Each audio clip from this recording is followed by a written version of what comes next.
Histoire na biso bomona que no ba Rwandais autocote sa kana institution ba créer la biso toujours ba problème. Vous allez vous rendre compte que tant Alexis Guizaro a Koti, mission na ya kana c'était celle de balkaniser le Congo. Il a rencontré le Congo avec 26 provinces, mais il va aller plus loin à diviser, avec 11 provinces, il va aller plus loin pour diviser le Congo dans 26 provinces. Et puis on a dû faire la voirie, on a dû faire les évacuations des eaux jusqu'au fleuve. C'était des techniques qui n'existent pas chez nous.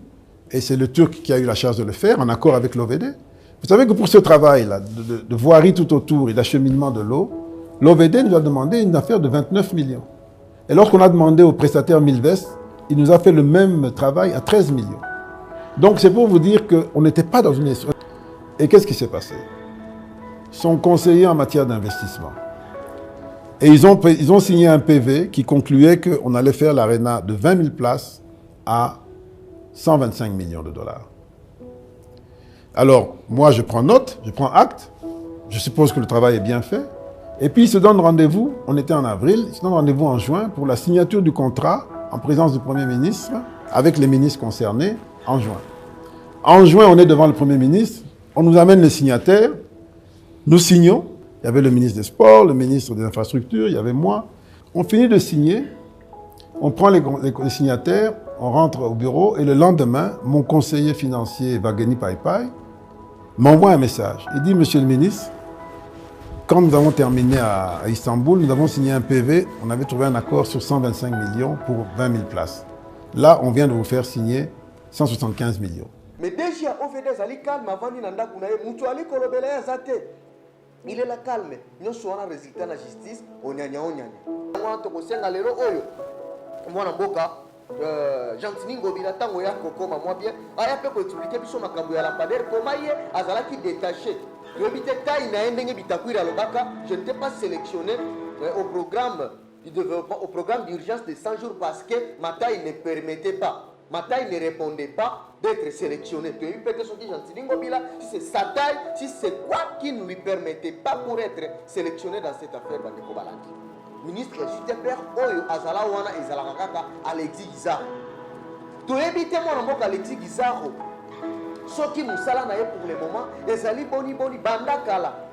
Nambong Wana 6 millions, on a tout le monde en réaction mon côté. Tu es à 3 millions, bah personne qui va réhabiliter Banzela et tout ça, tout le monde peut attaquer Elo comme mon côté. Jusqu'à quand nous allons continuer, il y a pour vivre, bah obstacle, il y a bah détournement à la Katiambo Canabiso. Ezali Bon Coupé Satan. Longonia tena kati ya mboka na biso bandeko balani.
Chaîne chez vous, Espoir Henri, Kassima TV, abonnez-vous massivement, tous les fans de Maman Tatiana, Bino Baibonarato, Sombitinia Makanti, ma éducation politique ya Kitoko, venez nombreux vous abonner, s'il vous plaît, n'ayez pas la rabino, pourquoi pas ratolali tolamuki bokom sinambamo 10K 20K.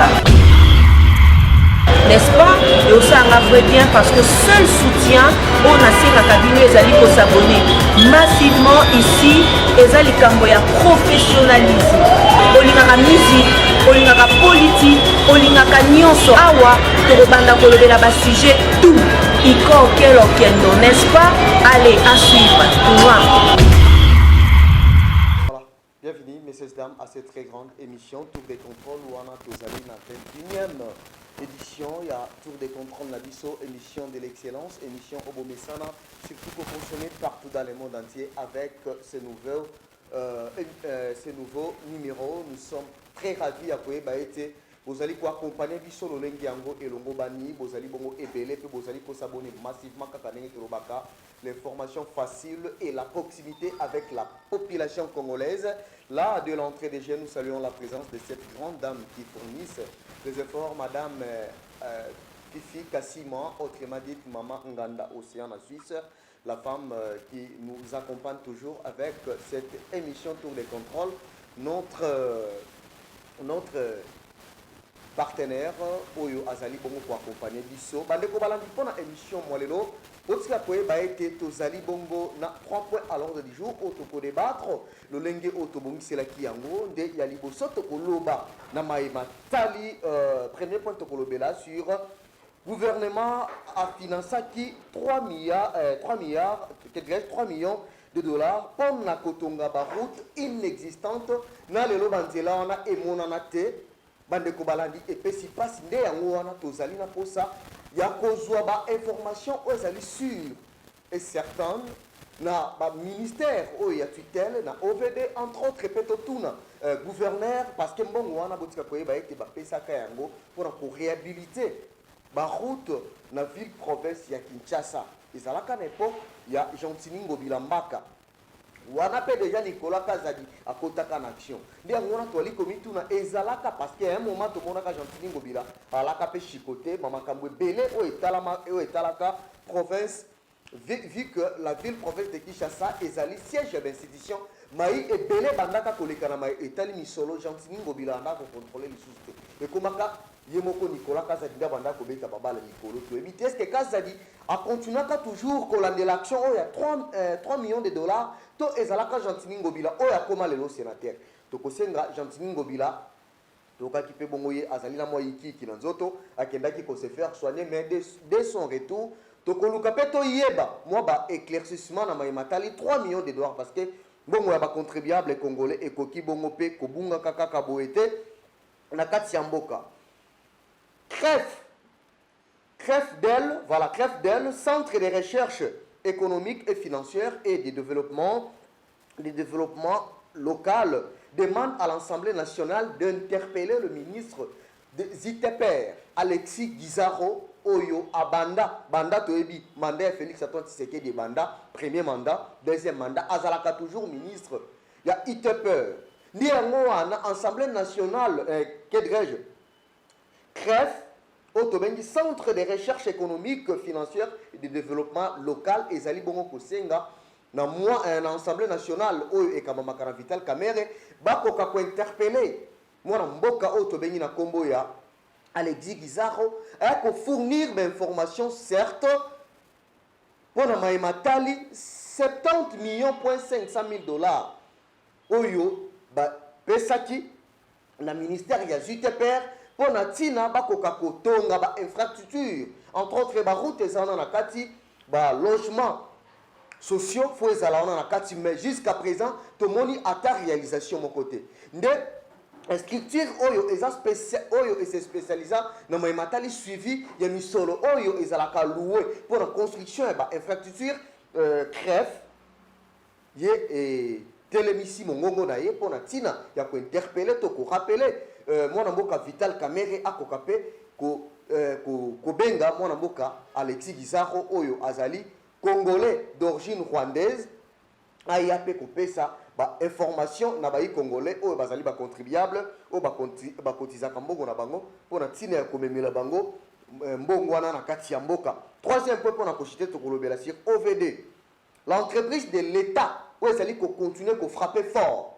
Tokaki na déclaration ya mwana mboka Nicolas Kazadi alobaki OVD esenga bango 29 millions de dollars pour kosala ba canon évacuation d'eau ba mai oyo ya misala oyo ata exemple ba mai oyo esalaka na ba douche ba mai ya ba différents besoins oyo servaka centre financier pour ba boaka yango na fleuve OVD oyo ezali entreprise ya l'État au vide de voirie et drainage et 29 millions de dollars. Tandis que entreprise privée et kosenga 13 millions de dollars. Botala nengenini, ba institution à l'État, ezali ko continuer na ba entreprise à l'État, ezali ko continuer ko beta ka l'État ba fimbo de toali na masolo ya ko beta na bino na mokolo malelo na tour de contrôle 21e édition. Donc le gouvernement a financé 3 millions de dollars entre 2021 et 2023 pour construire des routes. Mais jusqu'à présent, ils allaient attendre de mon côté automobile na miso na biso ba lekobala. Ils allaient couper sa passe tant ba ikongoma nebele ba liko contribuaka ba liko tiaka misolo na bango en jeu pour na tina ba mona mbongwana na kati ya mboka. Mais toali kozelaka zelaka mbongwana oye ko ikomema tombwa na kati ya mboka toali komona yango te. Nde tozali komituna nani oyo azali kolia mbongo ya bakongole, nani oyo azali na base ya continuer ka koliaka misolo ya bakongole. Pe n'importe quoi on a fait to rappeler bino que ezalaka nde na gestion ya mwana mboka oyo tobengi na kombo ya Gentili Ngobila Mbaka oyo pe bongo azala ko travailler na Nicolas Kazadi, ministre ya finance. Mais faut botika koyeba ete na dossier 100 jours ba rappelaka bino mbongo moko boye ezalaka 6 millions de dollars oyo ezalaka kaka pona kotonga ko réhabiliter nzela na biso oyo ezwami na kati ya ville province ya Kinshasa Kasavubu, voilà. Pour ko réhabiliter route Kasavubu ba dekesaka 6 millions mais mbongo wana etikala kosala ata musala moko te. Route Kasavubu lelo oyo ndenge mbula ezali konoka kanoka ka boy soki bokei bokokuta ngo na état de délabrement très avancé. Neto ali koyeba te bandeko balandi nani azali ko profiter na koliaka mbongo ya bakongolais oyo. Donc na oyo nyonso tolingi toloba nini de 2021 à 2023 nous voilà na lelo oyo ministre ya UTPR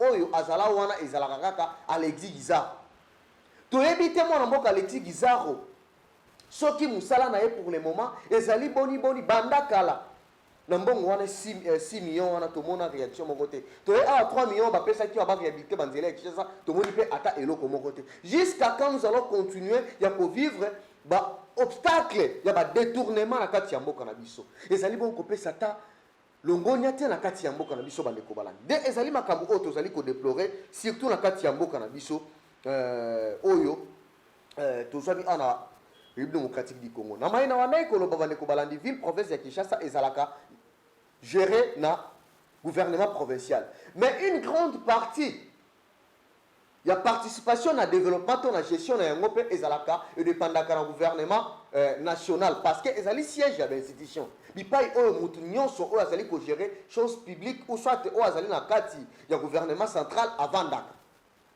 Na yango n'importe wana ezalaki mwana mboka Nicolas Kazadi parce que toyoka kata makambo to ute ko betela bino a masolo que na makambo ba lampadaire mbongo wana misolo wana lingaki bongo ezala gérer na gouvernement provincial d'où Gentili Ngobila deux fois réceptionné biloko wana asala ba commande apesa état apesa babenga ngoni asala devis ya ville province ya Kinshasa ezosenga nini pona mambo ba lampadaire mais comme ezalaki loko au détournement et bongisa maki déjà pas mwana mboka Nicolas Kazadi vous allez constater que Gentili Ngobila na makambo ata kombo na ata ndenge ndongwa maki botikali koyoka ngote. Donc c'est la preuve qui fait en sorte que les loba imboka ebele ba confirmer que ville province ya Kinshasa bien que gestion nango eza na maboko ya gouvernement provincial mais un moment choc eza na opportunité ba suspendara na gouvernement provincial ba pekisi ye yo kotikala ko se plonger na makambo te biso moto ali na posi ya ko détourner misolo na biso to sala makambo oyo ko yiko salama pour tina ya koyiba mboko ndenge esengeli nde yango to kosenga lelo oyo mwana mboka Gentili Ngobila tango ya kokoma mwa bien aya pe ko expliquer biso makambo ya lampadaire comment ye azalaki détaché to ebite taille na ndenge bitakwira lobaka je n'étais pas sélectionné au programme du développement au programme d'urgence de 100 jours parce que ma taille ne permettait pas ma taille ne répondait pas d'être sélectionné. Tu as eu peut-être ce qui Gentili Ngobila, si c'est sa taille, si c'est quoi qui ne lui permettait pas pour être sélectionné dans cette affaire Bandeko Balandi. Ndenge na uti koloba awa, VP entre le gouvernement, l'Assemblée nationale, tu as dit que c'est un abino, bon, koka ko initier, moi procès, bon, koka ko interpeller, bayi o ba jiraka secteur o ya développement parce que ba mboule ali konoka des gens. Na ngongo to ali ko ebisa bino ba mboule ali konoka. Alors, ce qui sera mis à faire, les alliés benga bayi oyo bazali, mais institution compétente baya ko se justifier na misolo oyo ba tchaki déjà en avance et pas ina bango. Deuxième point, nous avons dit solo ya FDL. Oyo bon ope ezali ko senga na Assemblée nationale ba interpellé mwana mboka ministre ya ITPR Alexis Gizaro. Oyo azali bongo Mulenge. Mulenge ezali tribu oyo ezwami na kati ya République démocratique du Congo. Mulenge c'est une montagne. Oui, tokozwa na partie est. Maintenant, lorsque les réfugiés rwandais bautaka na Rwanda, ba na RDC na partie est comme makamoko banda koleka kuna, ba yaka ko se réfugier directement mipandi wana. De gouvernement talaka non. Bino toyi ko sangisa bino awate, boke le kovanda na montagne ya Mulenge. Du fait que la umelaka un moment nde omoni ba yaki wa adhérer bango na kati ba pesa bango ba origine ya ba congolais. Comme constitution a se permettre mutokoiko zatokoiko tozana deux types d'acquisition et nationalité. Voilà. Deux types pour avoir la nationalité. Nous avons deux options pour avoir la nationalité congolaise. Entre autres par acquisition et d'autres façons par naissance. Donc, Botami, Tango Botami, d'office aux alliés déclarés congolais. Ils en ont battu Misupa Ye Awa à une nationalité comme congolais. Donc, le col à mon aboka Alexis Gizaro, Tango Ye, Papa Naya Yaka Awa. Papa na ekutunde mutapesa ka kombo wana ya Banyamulenge. Bon papa na il faut rappeler l'histoire azalaka chef des travaux. Anda kotangisa na ba goma kuna na ba université wana kuna. Yene mutapesa ka kombo wana. Lelo oyo ba imbo kebele ba ebisaka ba luka ko reprocher RDC na problème ya discrimination, problème moko ya tribalisme, tout ça qu'on sort. Mais jusqu'à présent, vous pouvez comprendre que RDC Banda Tobanda, dans ma matali o babenga kaso qui mixage plus qui brassage, Tobanda yango déjà depuis kala. Vous comprenez? O yazalaka ministre de décentralisation, lelo on a benga ka mission accompli. Il s'appelait qui ministre de décentralisation, ancien ministre de décentralisation, Azarias Roubero. Azarias Roubero yepe azali Mwanyamulenge. Azali Mulenge. Babenga o Banyamulenge. Azalaka déjà na kati ya institution. Lelo oyo na mawa, toye komona lisusu Alexis Gizaro babandana Félix Antoine Tshisekedi utakala. Ajera kaka. Lelo oyo Alexis Gizaro aye kokoma tina niveau ya ba détournement. Toboyi te ke baza ba congolais, non baza ba congolais d'origine rwandaise. Ça on ne peut pas oublier les origines. D'origine etikalaka identique, historiquement etikalaka bongo. Alors tant qu'il y a continué à faire, il faut pas ça la musala olengi yango elongo bani. Tokomona na histoire na biso bomona que no ba Rwandais Rwandais otokoti sakana ba institution ba créer la kabiso toujours ba problème. Vous allez prendre compte que tant Alexis Gizaro a koti mission na yaka nango c'était celle de balkaniser le Congo. Il a rencontré le Congo avec 26 provinces, mais il va aller plus loin à diviser avec 11 provinces, il va aller plus loin pour diviser Congo dans 26 provinces. Le Congo auparavant, on avait que 11 provinces, Kassai, Kivu, au Congo, Équateur, Bandundu, Chaba, province de Maniema, Kinshasa, Bas-Congo, avec l'autre Kassai. On avait que 11 provinces. Mais le autre, comme on a 26 provinces, la mission accomplie, il y a Alexis Gizaro. Le territoire qui dit Bande Kobalandi.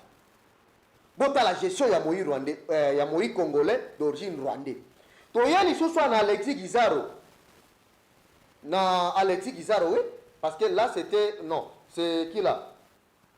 Quand je parle de ministre des ITPR, Alexis, voilà. C'est Alexis Gizaro. Alexis Gizaro, il est en Ayana Moussala, a bandit détournement. Il y a 70 millions pour 500 000 dollars. Tandis que dans Moussala, il y a Salaka. Dans le ministère, frais de fonctionnement, ils ont loué 500 000 dollars au Bapé Sakaye. Ouais, c'est la camisala il y a Kende la voyage et autres, ça comptait ma prime. Tout ce qu'on a dans le ministère, il semblerait que pour Moussala Nayo, ils ont coopté. Tout projet qui a validé, il faut aussi signer lettre à 2%. Donc, dans le cas de 2 milliards, il faut 2%. Dans le cas de le projet, il y a un mission de Kobalati. Pour le développement. Tandis que le ministère, il y a un mission de Kobalati. botala lolenge nini mboka ezali kokenda kaka kobebaka tozwi confiance topesi totie moi mwana mulenge mais bakoya kozongela biso avec leur méchanceté bakoka kobomaka biso petit à petit tala misolo oyo banda ko détour lelo oyo tala ba misolo to yaliko o crève d'elle abimiseli biso sikoto toloba lisusu nini bandeko balandi na makambo oyo ezali kolekaka to continuer ko faire confiance na banyamulenge to tika na biso ekende kaka boye lolenge oyo mboka na biso ezali kokende parce que toyoka déjà il y a pas longtemps bayebisa biso mboka ici ekufa kala. Mais comment dans chaque gouvernement on peut nazali komituna bali kosala kama kamusiso ezali malamu mingi te mais Félix Antoine Tshisekedi o azali l'autorité suprême ya mboka azali ko renouveler toujours confiance na ye na banyamulenge ba mission na bango na pesa exemple ya mwana mboka o azalaka liboso Azarias Rubero na mission na o azalaka na ngwe décentralisation mission accomplie le Congo comme ko kabona na bandambu dans ma province Grabandundu est comme divisé en 3 parties. Tous en partie à Kwilu, tous en partie à Kwangu, tous en partie à Maïndombe. Imaginez, nous sommes les Akoko de Sanvalangana, pour le développement, mais jusqu'à présent, développement, il y a un province, mais il y a un yabat. Nous sommes Toloba. Donc ce qui est vrai est que nous devons faire la part des choses. Tobongisa mboka na lolengi yango oyo esengeli. Soki boyaka kosala musala po na tina ekomema ntombwama. Tobobongi ya mboka na biso kasi botika kasi bayimboka botika ko détourner mbongo na bango parce que misolo na bango yango nde komemela bango développement. Au contraire, bon monite que biso ne toali ba perdant parce que bino comme mawa wana ezalaka lisusu te bokata misise ya mawa.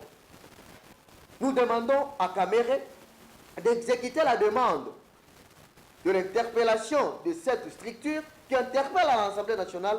Bakoka ko interpella les Tigizaro a ebisa biso 70 millions pour 500 000 dollars. Oyo ela ki décaissé juste pour na kotonga ba infrastructure et que yo be wapi parce que ba congolais bali na posé ko yeba réalité sur mbongo wana et ko yiko bunga kaka boete bo mo mesana. Pe toya ko rappeler toya ko senga na l'état congolais ministère public wala de la kamisolo ya ba congolais à ouvrir une enquête judiciaire sérieuse. Il faut permettre aux Congolais de avoir une vraie version sur mbongo na bango soki ekei wapi nani ali ya ba Congolais. Nde ezali ba makambo oyo tozali kosenga na gouvernement congolais. To tikoloba amaye etali OVD. OVD ici c'est dans une interview de Nicolas Kazadi. Oyo azali kolobela biso musala o OVD azali kosala na kati ya mboka oyo. Tango ali kosala bongo to ali komona DG ya OVD azali kimia ba révélation ya boy tango moi dans un état sérieux. Laissez-moi vous le dire bande ko balandi. Tango un ministre ali kosala ba révélation ya boy, il faut ba benga ye. Ba yoki mais à la grande surprise Kazadi wana alaki déjà lavé balobaka tembe sili et mwana nzamba longi. Voilà, mwana nzamba il est là. Il est calme, il ne parle pas, il est calme, il est très à l'aise, plus que toute autre personne. Il est lavé par le sang de l'agneau, par le sang de la justice du Congo. Nous sommes babimisi à l'engete incompétent.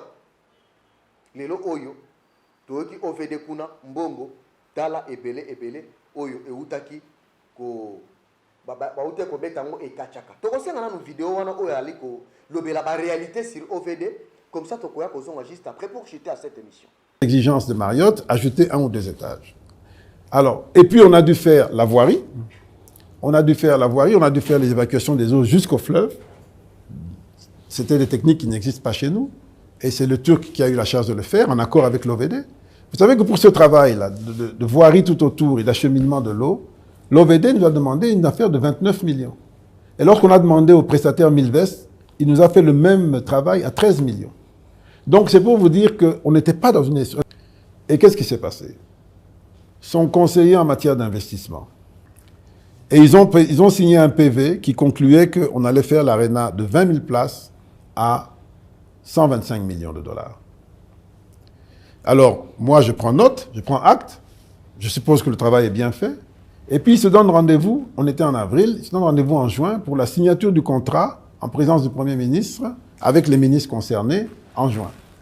En juin, on est devant le Premier ministre, on nous amène les signataires, nous signons, Il y avait le ministre des Sports, le ministre des Infrastructures, il y avait moi. On finit de signer, on prend les signataires, on rentre au bureau et le lendemain, mon conseiller financier, Vageni Paipai, m'envoie un message. Il dit, monsieur le ministre, quand nous avons terminé à Istanbul, nous avons signé un PV, on avait trouvé un accord sur 125 millions pour 20 000 places. Là, on vient de vous faire signer 175 millions. Je ne sais pas d'où vient la différence de 50 millions. Alors, je m'inquiète parce que c'est une responsabilité. Je prends son message, je l'envoie au chef de l'État pour dire, il me demande c'est qui ça, je l'explique. Il me dit, ah non, il n'est pas question qu'on se fasse avoir comme ça. Il faut clarifier ça, il faut revoir. On commence des discussions. Je ne sais pas vous dire qui a fait quoi dans cette affaire, qui est responsable de quoi, je préfère même ne pas le dire, mais il se trouve que j'ai dû faire marche arrière à la République et remettre en question ce contrat. Donc il y avait la frappe dedans là. Alors, finalement, on finit cette étape et à un moment donné... Vous avez suivi l'ancien ministre des Finances, Nengeni Ali Koloba, Nicolas Kazadi. Yemoko Ali ko témoigner, Moussala OVD, obstacle OVD Ali ko beta biso. Banzango ya boy. Mais déjà OVD Zali calme avant ni nanda kunaye, mutu Ali Kolobele ya zate. Il est là calme. Nous sommes un résultat de la justice, on y a. Nani a kusunga Congo. Nani a lingaka Congo, on se pose la question de savoir qui aime réellement les Congos. Qui travaille pour le bien-être des Congolais. Nani a kobundela Congo, les politiciens baza focus na changement de constitution. Bango no so bakei na bango na batikali focaliser autour ya ba changement de constitution. Ba iko ba le karape na ba TV comment na ngo polémique ya wera na JB. To yeba ka lisusu te nani a koyi kolobela Congo. C'est la raison d'être de cette émission autour des contrôles. Dans cette grande chaîne Espoir HK Télévision, c'est la raison d'être de cette émission. Na kati ya chaîne abino oyo pona ko sala balayage. Tu allez tourner dans 4 coins. Il y a une démocratique du Congo sur le plan médiatique. Pour total, wapio ba kosaki bino, wapio ba ali comme mabino na distraction. Il pas wapio ba na posia ko kunda ba Congolais biso to ali ko kende ko kundola. Pour antine ko ebisa bino ba vérité. Ata ayini biso to ana posa mutalinga biso te. Ato yini biso, laissez-moi vous le dire, on n'a pas besoin que tu m'aimes. Tu m'aimes ou pas, nous restons à côté de la vérité. Tu m'aimes ou pas, nous restons aux côtés de la vérité. Bolingini. Biso nyonso photo téléma comme un seul homme pour antine ko bunda et tumba o ya tombwama pe ya bobongi ya Congo parce que en dehors de ce Congo tozana mboka mususu te ba o bazali koya pona ko bebisa bali ko pesa biso image que Congo ezali mboka moko bo e ko bonga kate car ezalinde ba gouverneur o bazaya mabe bali ko sala musala lolengi ya longo banite ndelelo oyo yo ndeko ezali ko talanga oyo fingaka oyo lobaka wana na ba réseaux sociaux. Deux ali ko sala tozo musala tendo continuer ka musala qui mal éduqué ko finga ka batu dans des réseaux. Mais ce qui est vrai, ce qui mboka est sérieux, oh ndenge to ali ko sala tumba yo vandi wana, tu calcules de quoi je peux lui reprocher. De quoi je peux lui reprocher? Nde yango zali ko mona yango zali ko kene malamu te. Donc tout ce qu'on peut demander, c'est à la justice de faire son travail. OVD et ali ko senga ni solo ebele bongo. Donc pour autant dire que OVDP continue à mon accord. Et ça, je n'étais pas surpris. Parce que je savais déjà que on va autoriser la rétrocommission. On ne sait pas les montants demandés par OVD. Sauf que quand tu as un cadre de rétrocommission, tu as un cadre. Parce que Mboka va te belé dans la décision, va ça la rabat cop. La révélation belé ali ko sala makala ba média aba te belé ba ali ko prendre yango à considération te. OVDP comme azali, o azali de géant azapé congolais. Il n'y a pas mon que non comme ba coopérant basé belé na kati ya institution ngape fona kota na cop pour sauver parce que mboka batwa komi ko kozana ilikanisi na sala pona libota na on travaille pas pour le bien-être social bali ko sala na zwa cop na ngai na lesa bana na ngai ma de so bana voilà mboke comme ma de so bana. Donc raison pour laquelle moi aussi j'ai beaucoup de réserves comme homme d'État. Oui, bien sûr, je condamne cette pratique, mais tout en restant un analyste, un journaliste d'investigation. J'ai vite compris avec les investigations menées que OVD pas continuer na COP. Pour étaler les colons na COP et banda qui est falanda singate nengembo kali ko kenel parce que ba rétrocommission eza défendu na mboka na biso yo makambo belé on ne sait pas nani pas batami sima OVD parce que to ebi na mboka bato ba comment obata mana sima ya babatu. Le ministre des Finances a parlé. Et le ministère public, Aliko Zelanine, déjà au VDO, on a Aliko Vanda, et l'Okopé à Malonga, et ça, car il faut se justifier. Dossier Arena. Chez les ministres, c'était 25 millions de dollars. Mais tant que outil que na ministre Nicolas Kazadi, na ministre de la Finance, pour ekende et qu'il y a une présidence Balamoko, tout est qu'on a économisé 175 millions de dollars. Donc, dépassement, il y a 50 millions de dollars. Quand on a Kinshasa Arena, les lots, on a dit comment on a dit qu'on a dit qu'on a dit qu'on a dit qu'on a dit qu'on a dit qu'on a dit. Donc, si la présidence qu'on a besoin de frappe à l'Iko Betamaka. Les alinga été témoignage à Nicolas Kazadi. Au retour, on a aussi mes informations, on a besoin d'interview à Nicolas Kazadi. Dernière sortie médiatique de l'homme lavé par le sang de la justice congolaise. Vous allez voir tout ce qu'il a dit. Moi, je n'ai rien inventé. Je suis en train de répéter que ce que Kazadi a dit. Donc, tu as comprendre qui fait quoi, comment, pourquoi. Voilà. Donc, tu as dit qu'il sur le bureau de la présidence, ne m'a kamouane salamaki. Ma conseiller, ne m'a kotaki na ma solo wana. Donc, na évité ce qui wana, na souka bagoya goye biso ezalaki outrage tonini. Tandis que nous avons donné seulement les informations. Malgré tout ça, tout ce qui s'est fait, les conseillers du président de la République en matière de finances, Azal libre.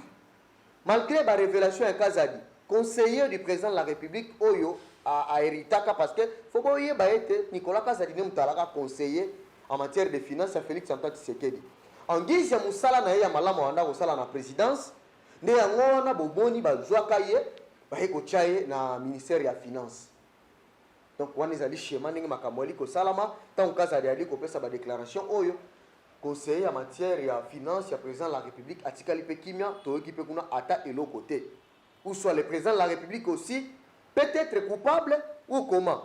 Parce que Toyoki dernièrement, Kazadi, accusait indirectement le président de la République en disant que lorsque je voulais voyager, le président de la République me dit, pour bien gérer les réseaux sociaux, est-ce que tu peux voyager le mardi? Lui a dit au président de la République, non, monsieur le Président, ça c'est un faux rapport des cours des comptes, voilà. Donc, vous devez comprendre que non, quand ça dit, ça doit qu'ils aient directement le président de la République dans cette affaire. Donc, depuis le premier mandat, Félix Antoine Tshisekedi, Nicolas Kazadiala, qui toujours, le président de la République, a été toujours cité dans de plus grands dossiers. Donc, il y a un dossier 100 jours, quand même, attend comme président de la République plus de 10 fois. On a procès. On appelle Kazadi. Dans l'interview, je comme président de la République. Qu'on se le dise. Qui manque? Et qui manque? Si vous posez en français, qui manque? Qui manque? Dans le français, qui manque? Voilà. Pour évacuer de l'eau seulement, vous avez un résultat. Oui, outi kobima na munoko ya ngaite me ya mwana mboka Nicolas Kazadi. Sikona nyoso wana. Ndenge toali komituna nani azali kokosa nani na nini, pourquoi en fait. Tandis que l'agence turque avait demandé que 13 millions de dollars selon Nicolas Kazadi. No biloko nyoso bandeko balandi. Botala. Donc, il y a un peu de quota cop. Donc, là, vraiment, nous avons condamné parce que je fais les analyses, j'ai vite compris que OVD, ce sont les humains. Non? On dit l'enfant copie volontairement ce que font les supérieurs. Tant que nous avons non, et ça dit, nous là où bakulutu bali koleka. Bon, on peut faire baya kaka kolanda dans cela on a. Alors, à quoi bon écouter ça OVD Miss? Donc, quant à OVD, c'est réel et c'est normal. On va encore parler pour chiter. Du discours du président de la République, dernièrement, il va lutter contre les impunités, les histoires comme ça. Mais bien, on a un cabinet, on a un présidence, maï, dépassement, et il y a salamaka, kambwebele, baliko sitaka comme président de la République, batubayi bambongo, bayako zonga boy, comme président de la République, batuba salabo, comme président de la République. Alors, nani oyo azali kokosa ba congolais. Et le président de la République, pour un discours, problème, il focus toujours à la modification, changement de la Constitution. Donc, ce genre de pratiques, voulez-vous qu'on écoute des discours sur la lutte contre l'impunité? Nous sommes comprendre que non, c'est juste le théâtre de chez nous. Donc, pour clore cette émission, c'est que nous demanderons aux Congolais sérieux, Ezali, Tomi paie sa confiance à Bissomoko. Tomi paie sa confiance à Bissomoko. Total, Abipa, Iwapito, Uti, Bipa, Iwapito, Zokende. Congolais, Kozala, Mabaluka, Tamboate, Bilanda, Landate. Quand il s'agit du bien-être ou soit l'intérêt général de la population, il faut mettre fin à cette histoire pour que cela ne continue pas. Au cas contraire, il y a un peu de bisote ko le kabisomoko. Parmi les biloko et ça que non, doit se sentir comme personne et sa liberté. Si l'homme n'a pas la liberté d'esprit, il n'a pas la liberté physique, il est un prisonnier.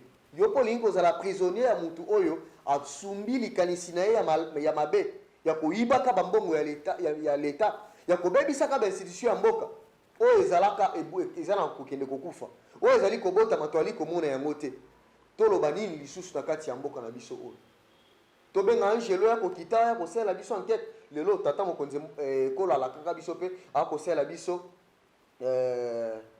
nini aosa parquet financier na parquet financier na ebite soki ba angelo to ba magistrat kaka oyo to alina bango awa na ba parquet to ba avocat nde bakosala wana ali mituna ba ikongomani ebele bali kotuna to ebi kutu mutuna makolo na yango te si quand est-ce que cela prendra fin. Merci à vous de nous avoir suivis. Bonne suite des programmes sur notre chaîne Espoir HK Télévision. Restez-nous toujours fidèles, nous sommes là pour vous servir comme nous vous disons à chaque fois. Otikala malambo s'abonner massivement à la chaîne Nabiso Tokutani Okolomoye.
C'est une nouvelle chaîne chez vous, Espoir Henri, Kassima TV. Abonnez-vous massivement. Tous les fans de Maman Tatiana, Bino Baibonarato, Sombitinia Makanisi, éducation politique ya Kitoko. Venez nombreux vous abonner. S'il vous plaît, n'ayez pas la rabino. Pourquoi pas que la lito la mouki bokom singa maman 10K 20K. N'est-ce pas? Et aussi on vrai bien parce que seul soutien on a si la cabine ezali ko s'abonner massivement ici ezali kambo ya professionnalisme olingaka musique olingaka politique olingaka nyonso awa tokobanda kolobela ba sujet tout iko kelo kendo, n'est-ce pas? Allez à suivre.